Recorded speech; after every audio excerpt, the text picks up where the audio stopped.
j'étais quand même un élève sérieux, consciencieux. Ah mais bon oui, vraiment. Mais par contre, j'étais un petit peu leader. Donc j'aimais bien faire des conneries, mais c'était toujours dans le cadre de la discipline, parce que c'est quand même très. C'était un établissement privé, c'était quand même. Il y avait beaucoup de discipline. Mais justement, plus il y a de discipline et plus c'est magique de contourner l'interdit pour rigoler. Bienvenue dans l'interview culture. Notre invité du jour est un ch'ti au grand cœur qui a su conquérir celui des autres et leur zygomatique. Nous sommes ravis d'accueillir Jean-Philippe Janssen. Bienvenue Jean-Philippe. Bonjour, merci. Alors le nouveau spectacle, alors le premier, vous êtes un ancien steward, donc c'était Jean-Philippe d'école. Oui. Celui-ci, c'est Tombé du ciel, on change de direction, mais on est dans la continuité. C'est un peu la suite, ce que vous n'aviez pas encore dit. Oui, enfin, je raconte ma vie. Donc, le premier, c'était ma vie dans les avions. Le deuxième, ça y est, je ne suis plus dans les avions, je suis tombé du ciel. Et du coup, c'est ma vie dans le showbiz, en fait. Je me suis sédentarisé, c'est fini, je suis plus un nomade. Donc, il faut raconter ça aux gens. Mais je trouvais... Puis, il y avait quelque chose de providentiel dans Tomber du ciel. Oui. Voilà, parce que ce qui m'arrive, je trouve qu'aussi c'est magique.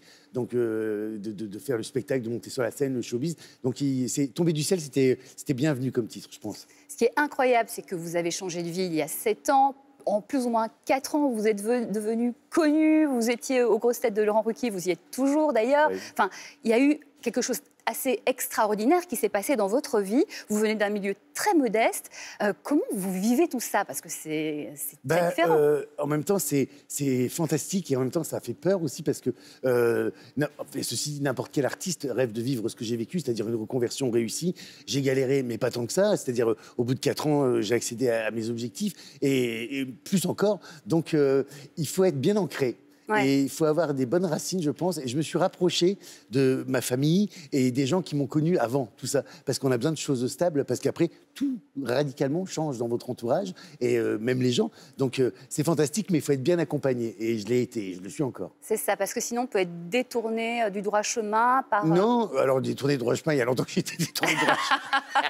Mais non, mais je pense que si on n'a pas la tête sur les épaules, et en tout cas, si j'avais pas eu 40 ans quand ça m'est arrivé, à 20 ans, j'aurais pu me perdre. Voilà, c'est ça que je veux dire. C'est qu'il y a beaucoup de paillettes, il y a beaucoup de choses, et c'est un milieu qui va très très vite, et les codes sont radicalement différents, donc il faut être bien accompagné pour comprendre un peu ce nouveau monde qui vous entoure, et soudainement. Ouais. Vous parlez beaucoup de votre famille, votre maman, vous êtes très proche, c'est un personnage délicieux de ce spectacle. Votre maman, une femme aussi très très modeste, justement, comment elle voit tout ça, elle? Ben, j'en parle dans mon spectacle, oui, de ce qui a changé la notoriété sur moi, mais surtout sur mes parents. Et je vois que mes parents, ils sont restés eux-mêmes. Ça ne les a pas changés. Alors oui, c'est facilitant et puis ça agrémente la vie, mais ça ne change pas les valeurs radicalement. Et donc, mes parents, ils sont eux-mêmes. Ma mère, et ma mère qui m'amuse en plus. Donc, je m'en inspire beaucoup, mais c'est un vrai exemple pour moi de voir que eux, ils gardent les pieds sur terre. Et moi aussi, du coup, je garde les pieds sur terre maintenant, grâce à ça. Et puis, ils ont un regard absolument croustillant sur justement votre vie. Vous en parlez beaucoup dans le spectacle. Et je vous propose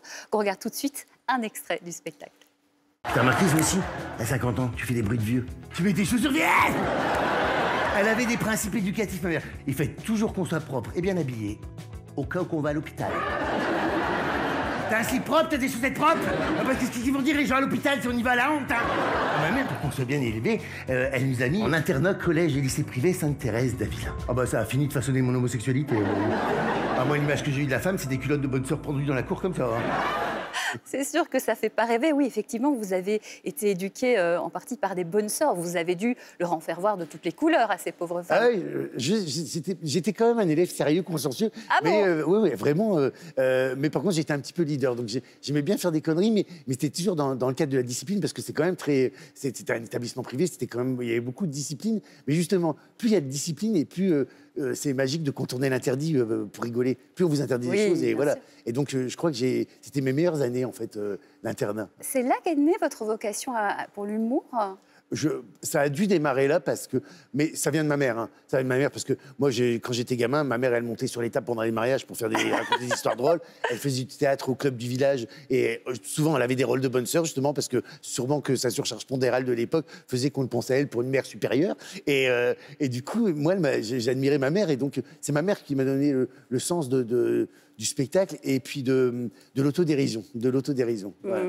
Mais après, c'est vrai que j'aimais bien plan de lead, et dans les avions, j'ai pu le faire. J'ai toujours eu l'occasion de pouvoir capter l'attention. Oui, on aurait bien aimé être dans un vol avec vous. Je pense que ça aurait été très, très drôle. Alors, on l'a vu dans l'extrait, vous parlez de votre homosexualité et vous en riez beaucoup.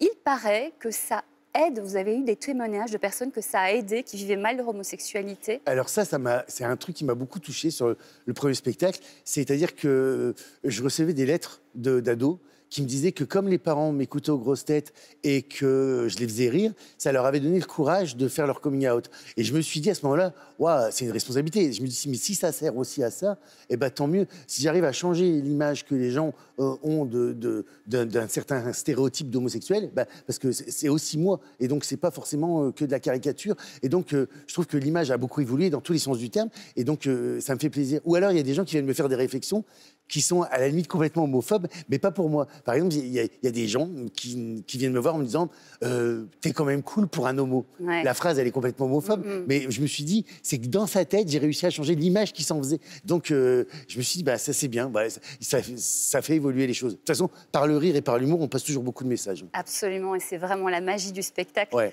Dans le spectacle, vous parlez du fait que vous avez dépassé 50 ans. Bon, vous le vivez avec humour, mais ça passe pas si facilement que ça. Ah non, ça me tarote quand même parce que j'ai 10 ans dans ma tête, mais c'est mon corps qui me trahit. Je suis essoufflé pour tout. Si je fais un excès, je prends 2 kilos dans la semaine, mais j'arrive pas à les perdre comme je les perdais à 40. Hein, il faut que je fasse 5 séances de sport et d'électrostimulation, d'électrocution pour les perdre. Et donc, je dis que c'est compliqué. Puis on fait des bruits de vieux, on se lève, on faisait pas ça avant. Donc ça c'est compliqué. Mais il faut l'accepter. Il y a des choses qui changent. Mais d'un autre côté, je voudrais pas revenir en arrière parce que à 50 ans, je sais que je suis au milieu de la vie, j'ai plus de temps à perdre. Donc je vais à l'essentiel. Et ça, c'est bien d'aller à l'essentiel. Ah, c'est un beau message. Alors, vous avez fait pas mal de théâtre ces derniers temps. Vous revenez au one-man show. On va se terminer avec cette question-là. Pourquoi? Qu'est-ce que vous a donné envie de revenir sur scène en solo comme ça? Alors, j'aime l'expérience théâtrale. C'est vraiment quelque chose de différent. Et la vie de troupe et puis la pièce. Mais j'ai aussi besoin de ce rapport avec le public parce que... et les grosses têtes m'ont appris ça, c'est que les gens me connaissent, je suis dans leur vie et que je suis pas là pour la culture. Aux grosses têtes, je raconte souvent ma vie ou des anecdotes et je sais ce que les gens attendent de moi. Et donc, j'ai besoin de ce rapport avec les gens parce qu'ils me parlent toujours de façon très familière. Les gens, quand j'arrive en province ou à Paris, ils m'embrassent, ils me touchent parce que je fais partie, ils m'entendent dans le poste ou voilà. Je sais pas, il y a un espèce de rapport familier. Donc, j'ai besoin de ce lien avec les gens parce que moi, je suis comme les gens. Eh bien, on va venir vous voir, Jean-Phi. Le spectacle s'appelle donc Tombé du ciel. C'est fin décembre, donc, à la Comédie des Champs-Élysées. Il y a une tournée magistrale dans toute la France. Prenez votre place, certainement près de chez vous. Merci infiniment, Jean-Phi. On vous souhaite beaucoup de succès. Merci beaucoup. On se retrouve très vite pour une nouvelle interview culture et d'ici là, bon spectacle.